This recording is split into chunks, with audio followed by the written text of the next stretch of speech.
खुलुमबाय लोगोफोर नोंथांमोनखौ बयखौबो आंनि YouTube चेनेलाव फिन खेबसे अननाय बरनाय बावहरनाय थाबाय। दा नोंथांमोननि गेजेराव आं दिनै आरोबाव मोनसे गोदान रेसिपि लानानै फैलायबाय। बेनो जाबाय संख्रिनि बिस्कुट। गोरलैयैनो बेखौ दुकानाव बायना मोनो। पेकेटाव पेकिं खालामनाय थायो। दा आं बेखौ माबोरै बानायो नोंथांमोननि गेजेराव शेयार खालामनो सानदों। होमबा लोगोफोर नोंथांमोना भिडिअखौ जोबजासिम नायलांदों फारि-फारिहै। थुदों होमबा लोगोफोर नायलांदों। लोगोफोर नै आङो बिस्कुट बानायनो थाखाय इयावहा घि लादों। घिखौ आं गलि होना लादों। गुदुं खालामनानै देखायनाय जादियासै इखो। नैया आं इयावहा आधा काप घि होबाय। नोंथांमोना घिनि जायगायावहा रिफाइनबो होनो हागोन थाव। दा आङो घिखौनो होबाय। घिया माने घि होबा घिनि टेस्टआ माहाय बेलेगसिन जायो आरोना। ओमफ्राय आंनि थाखायनो रिफाइनखौ होथ'वाखै, घिखौनो होबाय। रिफाइनजोंबो बानायनो हायो।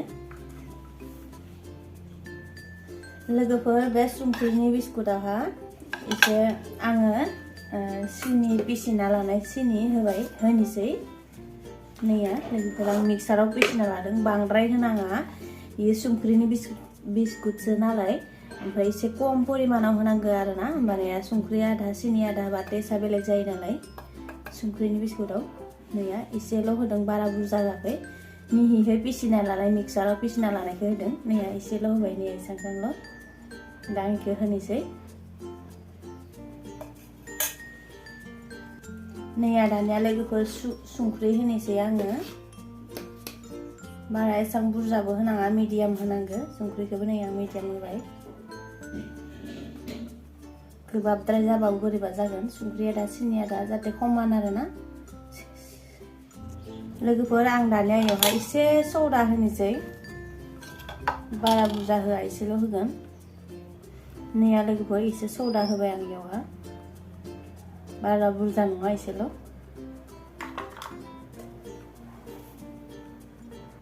नैया आरोबाव लोगोफोर आं इयो बेकिं पाउडार एसे होबाय। नैया बारा बुरजा नङा आरोना। नैया एसे होदो बेकिं पाउडार। दानिया बेखौ मोजाङै मिक्स खालामना लानोसै। नैया लोगोफोर दानिया आं इयावहा नैया इ कापजों कापसे मोखौनि गाइखेर होबाय। बेखौ संख्रि सिनिया गथाय मिक्स जानाय बायसा बेखौ मिल्क पाउडार होनोसै आङो आधा काप। बेनो मेन खट बानायो आरोना बिस्किटखौ। दानिया बेखौ होनोसै आङो मिक्स खालामनो। बेखौ होनानै लोगोफोर इयाव दै होनाङा, गाइखेर होबा होजागोन, दै होनाङा आरोना। दै होबा खट जानाय नङा, बिस्कुट बासा जानाय नङा। गाइखेर होनांगोन। जुदि दै नांबावगौ जायोबा गाइखेरखौ होनांगोन, दै होनाङा। नैया लोगोफोर आं दानिया इयावहा मैदा होनोसै 1 काप। आटाबो होनो हायो, आटाजोंबो बानायनो हायो। आं दा मैदाजोंनो बानायथ'बाय। नोंथांमोना मैदाजों बानाया होनबा आटाजोंबो बानायनो हायो। आं दा मैदाजों बानायदों। मिक्स खालामना लानि। बारा गेफे खालामनो हानाय नङा, इखौ गोरा गोरा जानांगोन। आटा बायसानो नानो हानाय जानांगोन। लोगोफोर नैया इफोरबायसा नानांगौ। नोंथांमोना जुदि गाइखेरा बारा जादोंब्ला, माने गेफे जादोंब्ला मैदाखौ आरो होबावनानै इफोरबायसा टाइट खालामना लानांगौ बाङाय। बारा गेफे खालामनाङा, बारा टाइटबो खालामद्रायनाङा, मिडियाम।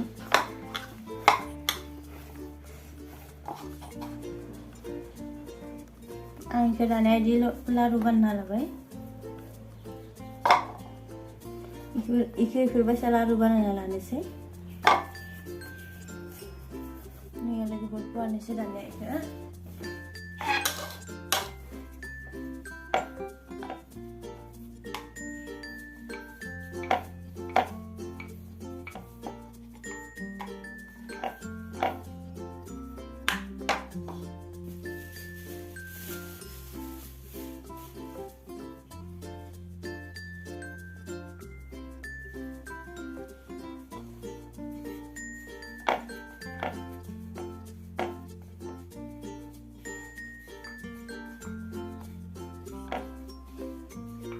दानिया आं इखौ हानोसै।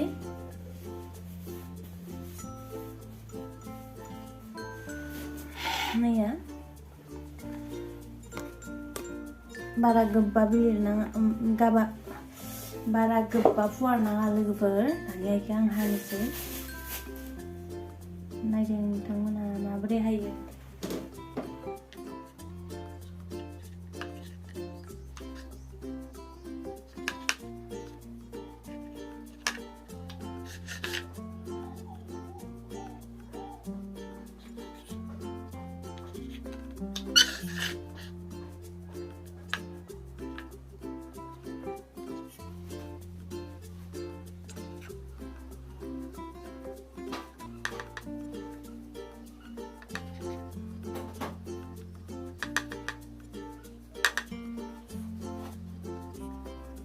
नैया लोगोफोर दानिया जिखुनु मोनसे इफोरबायसा गन लानानै इयावहा माबा खालामना होबाय डिजाइन खालामना होबाय नायदों माबोरै खालामो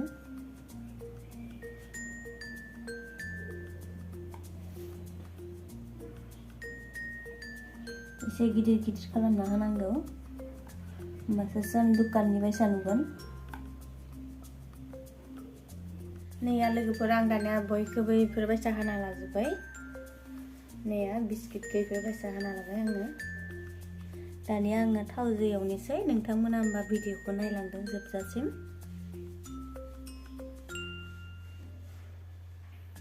नैया लोगोफोर आं जानना होबा साराया गुदुं जाबाय दानिया आं थाव होनोसै नायलांदों होमबा नोंथांमोना थावखौ होबाय थावाबो गुदुं जाबाय दानिया आङो बिस्कुटखौ थावाव एवना लानोसै गेसखौ बिस्कुटखौ होनाय समाव बारा गोसा खालामना लानाङा पुरा ल' खालामना लानांगौ गेसखौ अरखौ खमायना लानांगौ ओमफ्राय थावखौबो बाराद्राय गुदुं खालामनाङा मानोना बिस्कुटा खामजोबगोन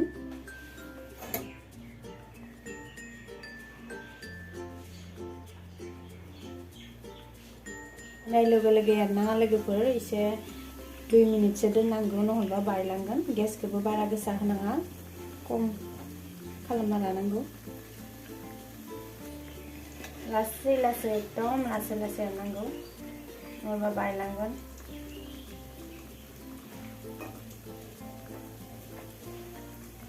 नैया लोगोफोर इफोरबायसा जादों दा कमप्लिट जाजोबाखै आरो एसे एसे जानो दंबावो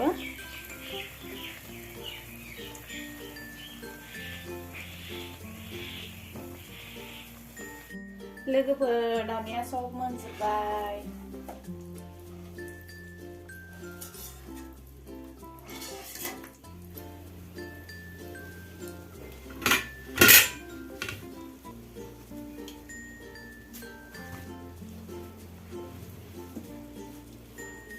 नैया आं सब थिलायजोब्बाय लोगोफोर नैया थिलायजोब्बाय आङो दानिया दा खोथिनोसै आं नोंथांमोनखौ खाथियावहा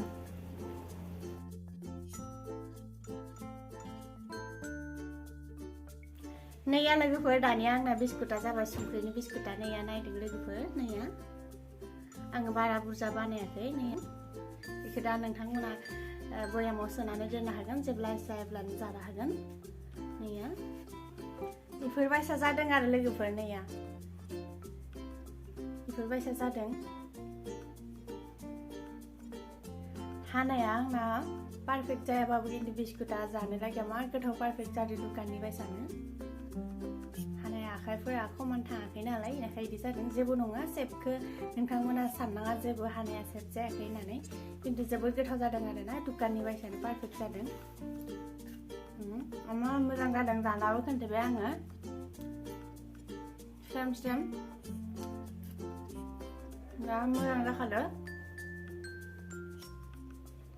लोगोफोर नोंथांमोनाबो बेफोरबायसा बानायना जा न'आवनो ओमफ्राय माबायसा नाङो आंखौ कमेन्टआव खोन्थाहर आरो जायफोरा आंनि भिडिअखौ गोदान नायदों प्लिज आंनि चेनेलखौ अननानै साबस्क्राइब खालामना हो शेयार खालामना हो खाथियाव थानाय बेल आइकनखौ दाबायना हो जाहाथे बेबायदिनो गोदान गोदान भिडिअ आपल'ड होयोब्ला आंनि भिडिअआ जाहाथे नोंथांमोननि गेजेराव सहैयो होमबा आरो लोगोफोर भिडिअखौ लाइक खालामनो दाबावो होमबा दिनैनि भिडिअखौ लोगोफोर एसेयावनो फोजोबथ'बाय बाय बाय नेक्स्ट भिडिअ लोगो मोनफिनसिगोन